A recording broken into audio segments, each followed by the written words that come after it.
Okay, so today I want to talk about federal taxes, and there's a lot going on as far as understanding all of this stuff. I'm going to try to keep this as simple as I possibly can. I have a lot of videos out on this topic, and I have shorter videos out on the various different things that make up this topic. And there's a lot of things that you need to know to really have a complete understanding of the government and its role in our society. And the role it had back in 1789 and the role it has now are two different things. And the role that it takes on now is not the role that it was back then. Back then, it was more liberty and freedom, and now it's more tyranny and corruption. So you can go to uscode.house.gov and you will see things like positive law. You'll see Title 4, Title 26, and you can see that Title 4 is a positive law. It has a positive law citation. Title 26 is not. And why it's important to know that, and why it's important to know what a positive law and what not a positive law is. So I can't show you that Title 26 doesn't have a positive law because it's not there. But I can show you where Title 4 does have a positive law, and I can show you that when you look through Title 26, you won't find a positive law citation. The positive law citation is mentioned in Title 1, Chapter 3, Section 204. So I'm going to write that up here. So it's Title 1, Chapter 3, Section 204A, and it's the last sentence where it says something like providing that, and then from there on it'll talk about the positive law citation. So you can look that up. Title 1, Chapter 3, Section 204. It's at this website. So if you go here, it's the first title after the organic laws. Now it's important to know that these organic laws are there, and that you should be familiar with what the organic laws are. So our Constitution gives the federal government the right to do some things, but it only has the right to do those things in the Constitution on the lands that the government purchases. Now that goes way back for a long ways, and that's what a republic is that when they acquire lands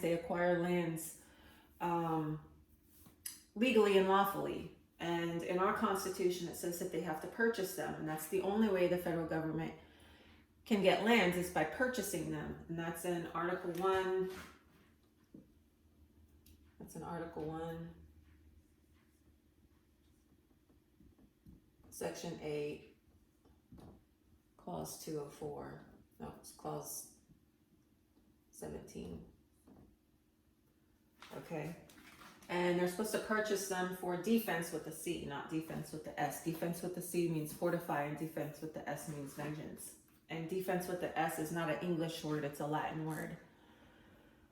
So because the federal government can purchase lands, it has the right to reign power over only those lands purchased. Now, it didn't purchase the entire country. The United States is not a country. The United States is sort of like a corporation or an instrumentality of all the states. All the states are the United States of America, and their instrumentality to build forts on federal lands is the United States. Their corporate headquarters are the seat of government, and then they have these franchises, I guess you could call them franchises, but they're federal lands that they purchase inside the states to build these military posts. Okay, so each title is a section of law, and these laws have to be made positive in order to be laws. If they're not made positive, they're just titles. So Title 4 is a positive law, where Title 26 is not a positive law. Okay, you find that in Title 1, Chapter 3, Section 204A, the last sentence, which is a positive law. And it explains in there that the titles, once they're made positive, they become law. If it's a title and it doesn't have a positive law citation, which means it's not been made positive, then it is not a law. So Title 26, as well as many other things that we believe are laws, are not actually laws. They're just an editorial compilation of laws. So who do all these titles and laws apply to? Well, they apply to the people on the federal lands. Okay? So the people on the federal lands are like the military people and Congress. Those are the federal lands. Now, there are some things in the Constitution that the government is allowed to do. Okay? And these things are positive. So the government was given sovereignty to do the things in the Constitution. And so those are the positive laws. And the federal government can command people because they're positive law and they're in the Constitution. They have authority to do it. That's the key, authority. Authority is jurisdiction.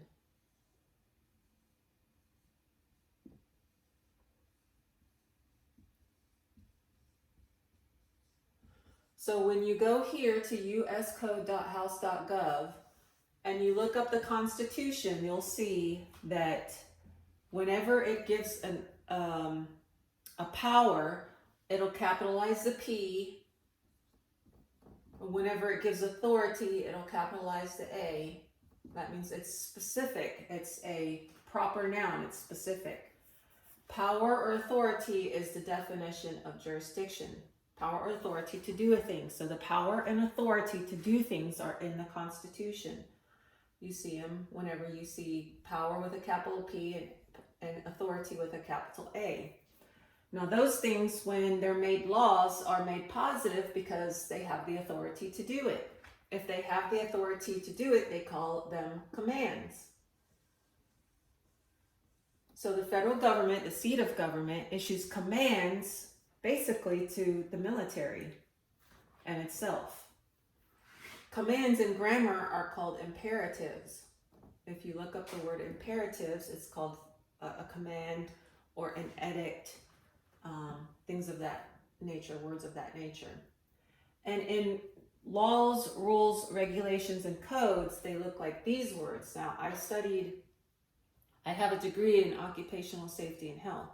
I've done a lot of studying of imperatives, what commands look like and what words that aren't commands look like. And I've looked through the titles.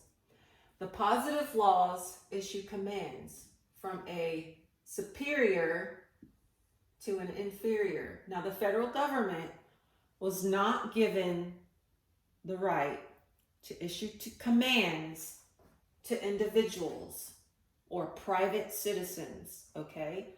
Only to the public.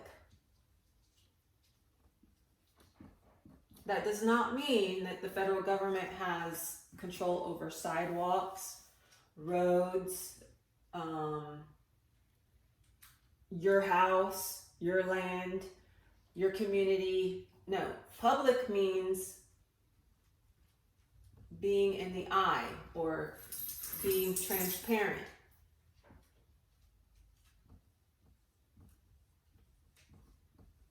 Means they have to have transparency, okay? So being in the public is not you walking around on the street. You're still a private person when you're doing that, and you have and maintain all your private rights. The federal government issues commands to the people on the federal lands. The lands that they purchase, the lands that they obtain through the positive laws, which are the Constitution, which is Article 1, Section 8, Clause 17, purchasing them for defense purposes to build certain buildings. Now, when they write things that are not laws, they're just called titles. They do not issue commands. They have no authority. So here we have commands as shall, will, must, and also orders. Executive orders are not for private persons. Executive orders are for mainly the military, because the president, as commander-in-chief, can order the military. Okay? The Congress can make laws that they must follow according to the Constitution, and that the state legislators must follow according to the Constitution. Anything in a title not made law, meaning it's not positive, and it has no positive law citation mentioned in Title 1, Chapter 3, Section 204A, the positive law citation, it's not there, then they're not commands. They're requests or they're abilities, like you can, you may, you should.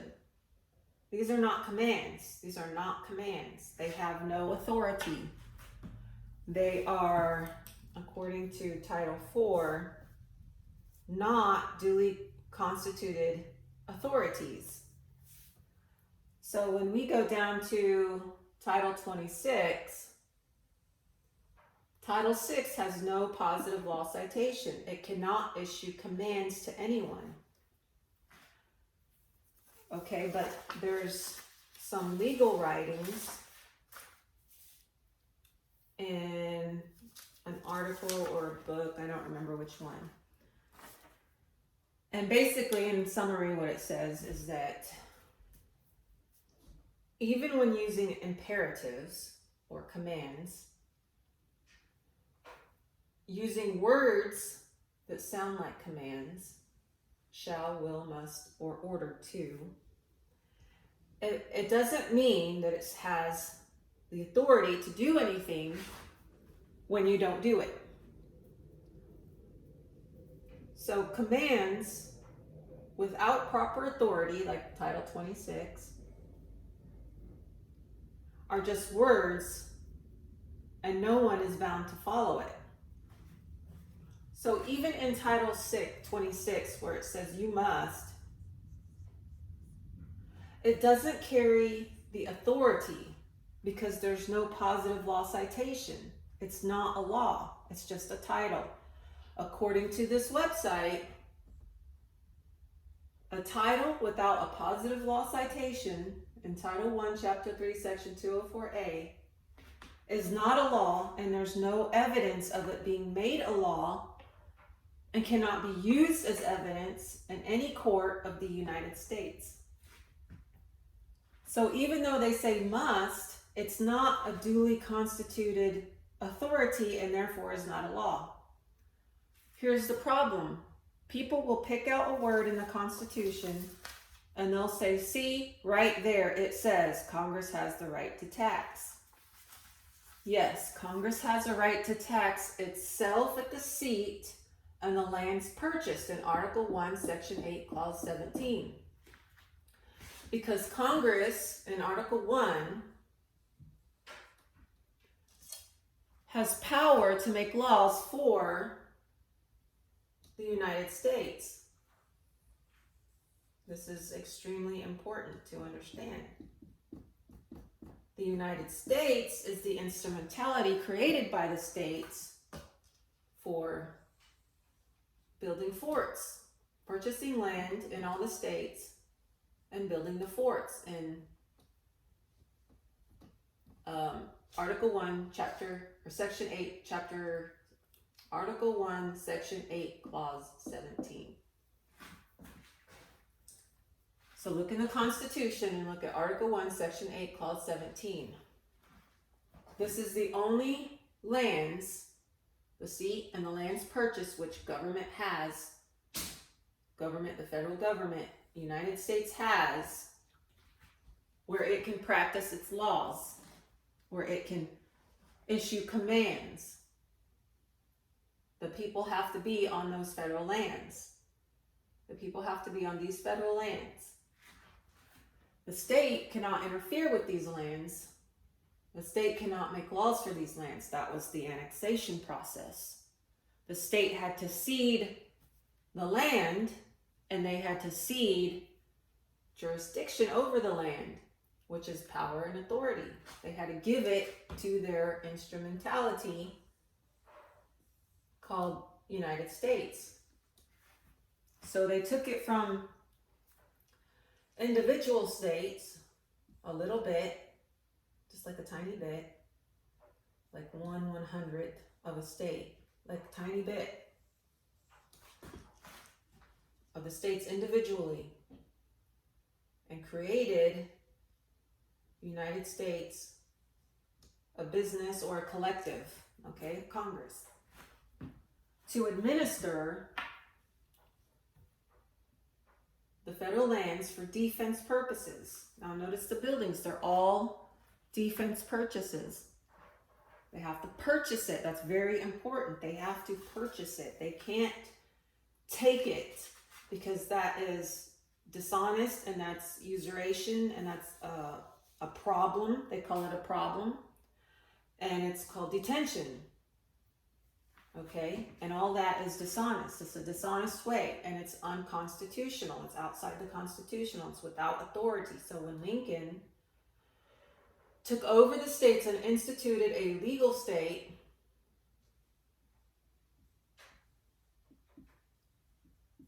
he acted outside of the Constitution. He was acting unconstitutionally. And so what he did was dishonest. He detained the states and the legislators, and he created a new government, basically. That doesn't mean the Constitution is void. It means what he did was void. You can't undo the Constitution, because the way Lincoln got into the office of presidency was through the power of the Constitution. So once he acts outside of that, he's acting without authority, and everything he does outside of that is unauthorized. So he doesn't undo the Constitution, like some people suggest. He undoes his power to act outside the Constitution, and therefore everything he did is unconstitutional and without authority. So all these legal states actually do not exist, even though we keep contracting with it. That's in another video. So when you go to Title 26 and you see that there's no positive law citation, what you're seeing is, in fact, this is not a law. It cannot issue commands to anyone because it has no authority, because it's outside the Constitution. That no one's bound to obey it, because even if it uses imperatives or commands, nobody is bound to follow it, because it has no authority, because it has no positive law citation, and it has no positive law citation because it's not in the Constitution. It's not being administered according to the Constitution. That's why they have to get everyone to sign something, because then it brings all the individuals in under it, individually, through your signature, through your agreement, because otherwise it has no authority, none. So I have here, let's look at this one. This is the 39 Public Salary Tax Act. Now this was 1939. Okay, Public Salary Tax Act of 1939. Okay, people say, well, it's 2021. It's, 1986. It's 1954. Okay, so if you go from now back in time, Title 26 is not positive. It's not a law. It has no authority. No one's bound to obey it. Title 4 does. But what does Title 4 say? Title 4 says Flag and seal, seat of government in the states. Chapter 4, the states. Section 111, taxation affecting federal employees, semicolon, income tax. Federal employees, income tax. I know this is difficult to understand, and a lot of people, when I try to explain this to them, they immediately laugh. Ah, ha, ha, ha, that's not right. You don't know what you're talking about, because they're thinking about what they've heard or been told instead of thinking about what's actually written in the laws. Okay, and they have a hard time understanding. So I'll put these up here. So 1939 was the passing of the law. So if you come to current, this says, and you can go on this website, okay, uscode.house.gov, click on Title 4, click on Chapter 4, click on Section 111, and you'll see this. Now, if you go to Title 26, which is not a law, you'll see that it says go to title, or go to the code of 1986. You go to 1986 and it says go to 1954. You go to 1954 and it says go to 1939. And that's where the laws are. So 1939 goes along with Title 4, Chapter 4, Section 111, Public Salary Tax Act. Okay, this is an income tax, was for and still is for by law according to the Constitution, because Congress has the power only on the federal lands and the federal officers and employees, which includes the taxes under Article 1, Section 8 of the income of public people. Okay, the Committee on Finance, United States Senate, 676 Congress. Okay, this is an act relating to the taxation of the compensation of public officers and employees. I believe I have this already on a website somewhere, and I'll provide the link. Okay. Title 26 is not made a law. It is an editorial compilation. That means it's just a bunch of laws stuck together and called Title 26. Title 26 is not actually a law. So if somebody brings you into court and quote Title 26 as evidence that you didn't pay taxes, they're actually not using a law, they're using something else, something that has no authority. But they'll probably bring you in under some sort of contract law and call it a contract. But they won't call it a contract outright, because they don't want you to know that you agreed to go to prison for not paying taxes. Now this is, when you go to Title 4, Chapter 4, Section 111, they have links. And this link is the Public Law 89-554, September 6, 1966. Okay, so here you have some proof that, and of course we have to add in other things like the Constitution, the positive law citation of Title 1, Chapter 3, Section 204A, the Constitution in Article 1, Section 8, Clause 17, as well as the entire section of Article 1, Section 8. We have to know positive law, and we have to know what a non-positive law is. We know that positive laws issue commands. Non-positive laws do not issue commands, but they can issue words that sound like commands, but without authority, without having been made a law, no one's bound to actually follow it. So it can sound like a law and not actually be a law.